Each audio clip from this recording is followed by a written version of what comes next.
Welcome to the Great Basin Fire Potential Briefing for Saturday, September 7th. Over the next few days, we will have changes to the weather. We will have an area of low pressure moving in, increasing our winds today over western areas, and these winds will spread eastward over the next few days. Most of these wind gusts will be between 25 and 35 miles per hour, with relative humidity in the single digits or teens. We will still have smoke impacts today in the north, and we'll have to watch that for Sunday, but we will also have an increase in lightning and moisture pushing north today into eastern Nevada, and then eventually by Sunday pushing up into Idaho. And these thunderstorms will be a mix of wet and dry, so the biggest risks will be new lightning starts, gusty outflow winds on existing incidents, and there could be some brief rainfall. Otherwise, Monday, we will see the wind push more into Idaho and Wyoming, and this will suppress the lightning further south and be a mix, mostly on the wetter side, but could see some mix of wet and dry storms as well.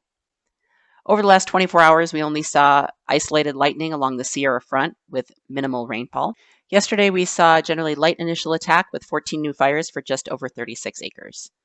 Over the last 7 to 14 days, we've continued to see below normal precipitation in most areas as any moisture with thunderstorms has been spotty.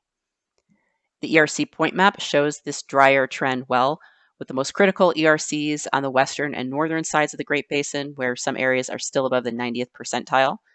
And we are seeing ERCs on the rise in Utah, although they're still generally below the 50th or 70th percentile. Currently, some of our ERC charts where we saw lightning yesterday along the Sierra front and where we will see wind today, ERCs are around the 90th percentile. We will see those come down a little bit going into the 7-day period just with cooler temperatures later this week, but in the meantime will remain high during these windy periods. Also in northeast Nevada, where we will see lightning returning here over the next couple of days, ERCs are above normal and still above the 80th percentile. The satellite image from this morning shows that area of low pressure moving into Northern California. So again, we'll be increasing our winds and also pushing that moisture north for thunderstorm activity. Today, again, looking at the weather pattern for this afternoon, you can see generally dry conditions across the Great Basin, but that moisture is moving north in central areas. So we will see that lightning threat, and we do have some high risk for that. Otherwise, the winds will be picking up along the Sierra front, and especially after the lightning yesterday, we could see some holdovers popping up with those gusty winds and dry conditions.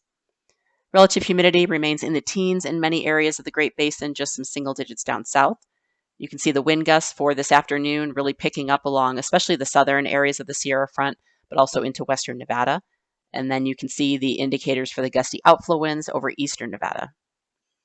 Temperatures today will still be very warm across the Great Basin, well above normal, mid-90s for central Idaho in the lower elevations and low to mid-90s in northern Nevada. And you can see the thunderstorm potential still on the isolated side with respect to number of strikes, but located mainly over eastern and parts of central Nevada. As we move into Sunday, this moisture starts to spread further north up into Idaho. We will continue to see those gusty winds over western and northern Nevada, so we do continue to see that high risk. But again, those winds will generally be in the 30s. And then you can see the lightning threat over much of northeast Nevada and northwest Utah up into Idaho and Wyoming. Relative humidity will drop into the single digits for northwest Nevada, where those winds will start picking up, otherwise in the teens. And you can see that swath of gusty winds anywhere from the Sierra front up into northern Nevada. Many of these areas in orange will be gusts in the upper 20s to right around 30 miles per hour, and we'll see the strongest gusts along the Sierra front, where we'll see those gusts peak above 35 or even closer to 40 miles per hour at times. We will see breezy winds up in Idaho, but any thunderstorms that do develop will likely be pretty quick and fast moving, but the main convection will be located over eastern Nevada and up into southern and eastern Idaho into northwest Utah and Wyoming. Temperatures will only come down a few degrees, but still remain above normal, and you can see the thunderstorm potential here on the right. The greatest coverage will be in Nevada and western Utah, but we will see isolated thunderstorms in parts of central and eastern Idaho. Any lightning in southwest Idaho might occur in the morning, but be pretty much on the isolated side if they do get a chance to develop. Otherwise, the activity further east. As we move into Monday, drier air pushes into the northern half of the Great Basin, keeping that thunderstorm potential more into central and southern Utah. However, we will see those gusty winds spread across the northern areas, so we do have a large area of high risk for those gusty winds and low relative humidities. Also, many of these areas will have seen lightning in recent days. Relative humidity, again, remains in the single digits to teens across much of the western and northern side of the Great Basin, and only higher in central Utah, where those thunderstorms will continue. You can see from the wind gusts, a lot of these areas in the north will be gusting between about 20 and 30 miles per hour.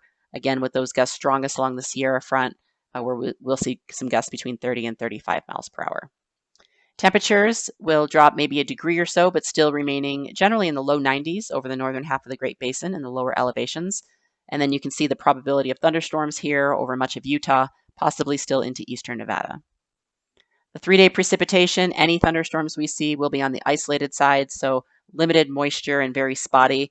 The only areas that may see some wetting rains would be probably over parts of the Arizona Strip into parts of Utah. This will linger into Thursday as the cold front sweeps through, and then on Friday, drier conditions and gradually warming temperatures. However, we'll still likely stay in this low fire potential risk for much of the Great Basin, except for the west side, which will be on the drying side. Otherwise, temperatures will be cooling with this system by midweek. So by Wednesday, we'll see highs drop into the 70s over the northern half of the Great Basin, and then highs only in the 60s in the far north on Thursday. This also means that our overnight lows will be dropping significantly as well.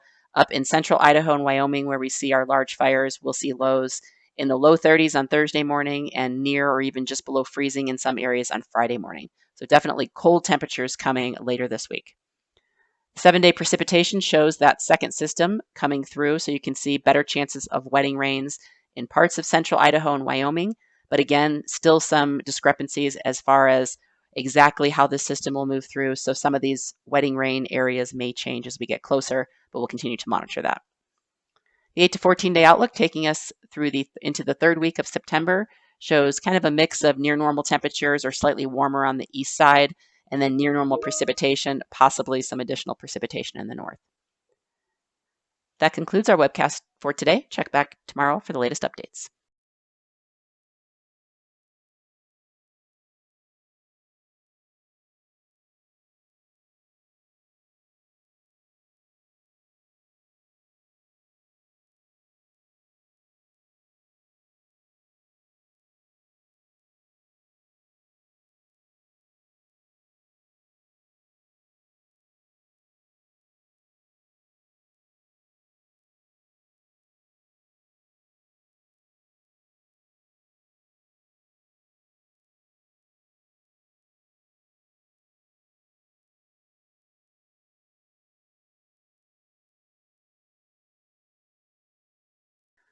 On Tuesday, as this area of low pressure starts to drop south, we'll still see some breezy winds across northern areas, but currently no high risk, but we'll continue to watch some areas of Nevada. However, by Wednesday, as this trough drops further south, we will see stronger winds picking up in southern and central areas of the Great Basin, so we do have some high risk to indicate that. However, this area of low pressure, the models are still struggling with the exact position and how strong this trough will be. So these conditions could change as we get a little bit closer, but we will definitely see some sort of a trough moving in, giving us some periods of gusty winds or even precipitation, especially in the north.